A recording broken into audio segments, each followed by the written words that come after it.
락티움의 앞에 락티가 우유라는 뜻이에요. 그래서 우유 단백질의 일종인 카제인 단백질에서 추출한 유단백 가수분해물이거든요. 네. 더 어렵죠? 좀 쉽게 설명해 드릴게요. 어려워요, 더. 원래 유단백, 단백질은 아미노산이 사슬처럼 길게 이어져 있는 형태예요. 그래서 아미노산이 워낙 많이 붙어 있다 보니까 크기가 굉장히 크거든요. 크기가 크면 먹었을 때 흡수가 잘 안 되겠죠. 예, 예. 우리 몸에서 흡수가 잘 되도록 이 기다란 아미노산의 사슬을 좀 더 짧게 잘라놓는 거예요. 그러면 단백질보다 더 작은 단위인 펩타이드 형태가 되는데 예. 이게 바로 유단백 가수분해물인 거죠. 그러니까 유단백을 너무 크니까 작게 나눠서 좀 더 흡수가 용이한 형태로 만들어놨다라고 네. 생각하시면 되는데요. 네. 이 성분은 정말 아주 극소량만 추출이 되는 성분이에요. 또 미국의 식품의약처인 FDA에서도 수면의 질을 개선하는 데 도움이 되는 원료로 소개하고 있습니다. 근데 우유에서 이 추출한 성분이 어떻게 또 수면에 도움이 되는지 그것도 궁금하거든요.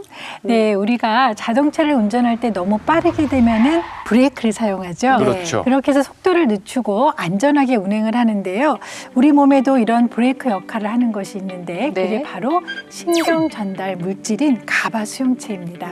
아빠. 네, 락티움은요. 체내에 흡수될 때 가바 수용체 자리에 결합해서 세포의 신경세포를 안정화시켜서 불면증 개선에 도움을 줄 수 있게 되는 것입니다. 실제로 이제 수면에 불편함을 느끼는 48명을 대상으로 락티움을 300mg씩 복용을 시켜봤는데요. 네.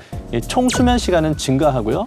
잠이 들 때까지 걸린 시간과 수면 중 깨는 시간은 감소한 것으로 나타났습니다.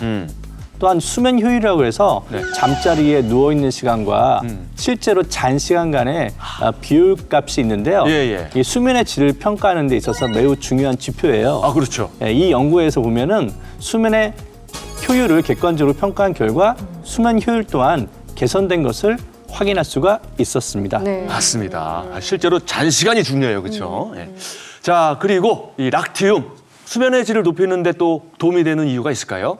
네, 앞서 스트레스가 숙면에 방해된다고 말씀드렸는데요. 예. 이 락티움은 스트레스를 낮추는 데 도움이 되는 것으로 알려져 있어요. 예. 실제 불안과 수면 장애 등의 한 가지 이상을 앓는 여성 63명에게 30일 동안 하루에 150mg의 유단백 가수 분해물을 섭취하게 한 결과 스트레스 감소에 도움이 됐다는 보고가 있습니다. 네, 또 다른 연구에서도 건강한 남성 42명을 두 그룹으로 나눴어요. 그래서 한 그룹에는 200mg의 유단백 가수분해물, 또 나머지 그룹에는 똑같은 200mg이지만 가짜약, 플라시보를 먹게 해서 대조를 해본 거죠. 그 결과 플라시보를 먹었던 대조군은 콜티졸이 3% 정도밖에 감소하지 않았는데요. 반면에 유단백 가수분해물을 복용한 그룹은 콜티졸이 무려 20% 감소했다는 연구도 있었습니다. 근데 제 주변에도 보면 이게 수면제를 뭐 좀 잘못 섭취를 해서 부작용을 일으키는 있대요. 분들도 많이 계시는데, 네. 근데 이 락티움은 괜찮을까요?